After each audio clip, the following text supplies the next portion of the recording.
peace. Assalamu alaikum. Blessed morning to each and every one.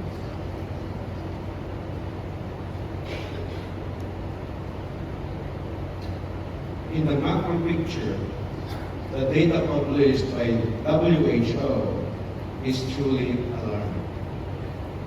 The presentation of Dr. Bukiran is so comprehensive that it gave us an idea on how are we going to handle basic diseases tackling the social determinants of health. This data represents people.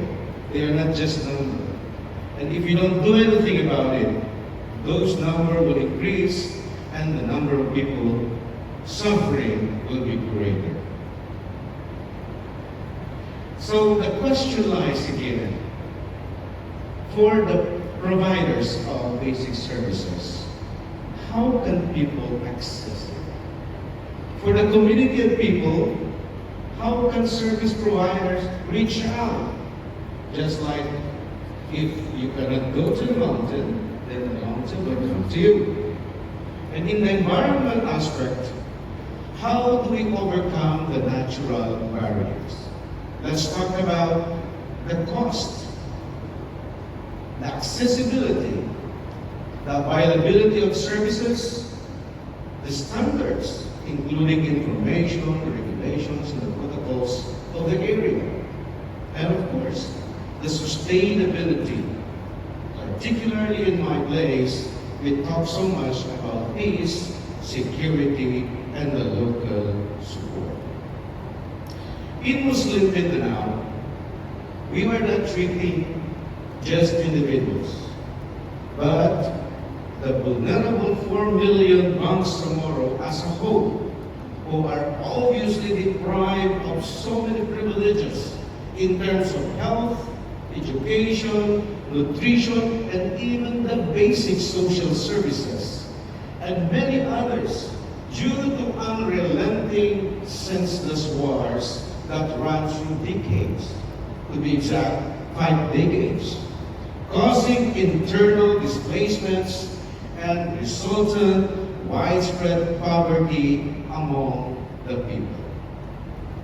So diving deep in the different causes of health problems, from the basic, the underlying, and the immediate causes, analyzing the consequences and the outcomes that led to specific and integrated approaches that eventually paved the way to improve social indices, alleviating poverty by focusing on peace initiatives and giving full support to peaceful resolutions of conflicts. Imagine our region. In 2018, 55% are living in poverty. But in 2021, believe it or not, we posted an improvement by reducing poverty by 29.8 right now. So there is a significant reduction by about 26%.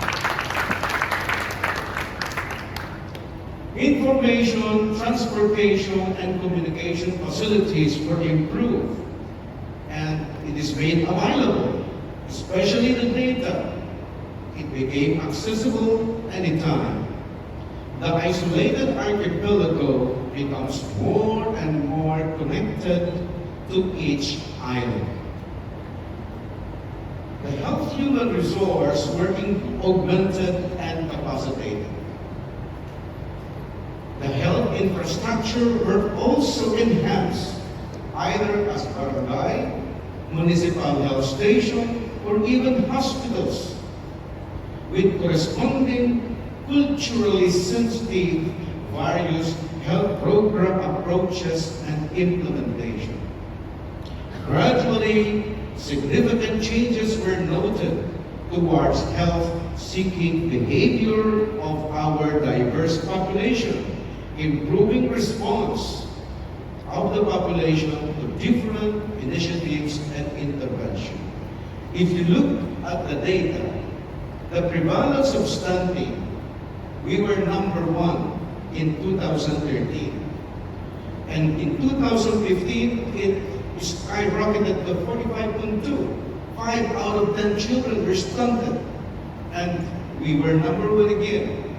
But in 2021, after trying our best, it is reduced to 36.6.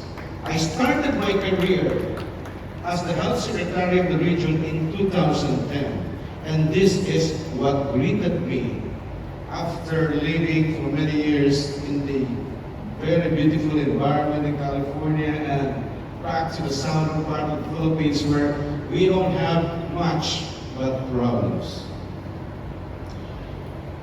If you look at the maternal mortality rate, imagine how many mothers are dying in 2008.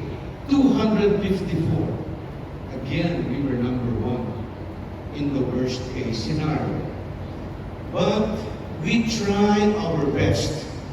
And now we stabilized between 40 to about 50% for the rate of maternal mortality.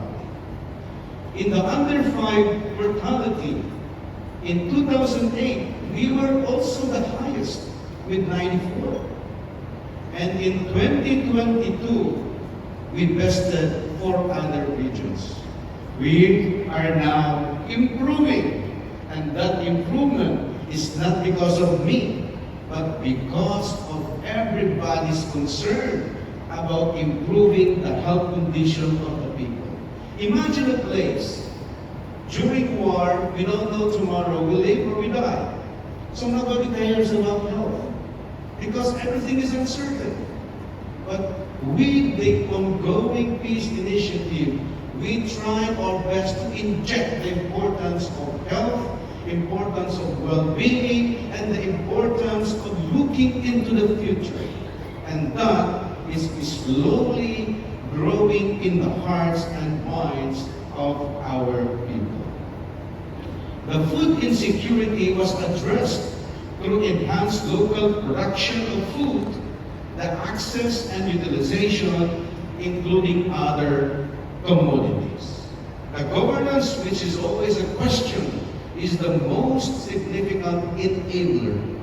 It is significantly improved with active participation of the barangay chairpersons, the mayors, the governors, including the agencies, with strong partnership with local and international stakeholders to various programs. With that, we provided a significant access of people to clean water, sanitary toilets, and even food supply, and thereby significantly decreasing the morbidities related to waterborne diseases. On record, we contributed to the reduction of under 5 mortalities, the maternal mortalities, and even the stunting rate in the population.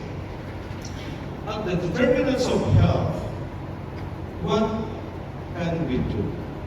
I will not tell you what to do, but I will ask you, what can you contribute? As a service provider, how can you make yourself available and accessible to the people? For the clients, how can they understand and improve so that the health-seeking behavior will go with it? For the health service providers, how can the intervention be understood, accepted, and integrated and be part of the societal change?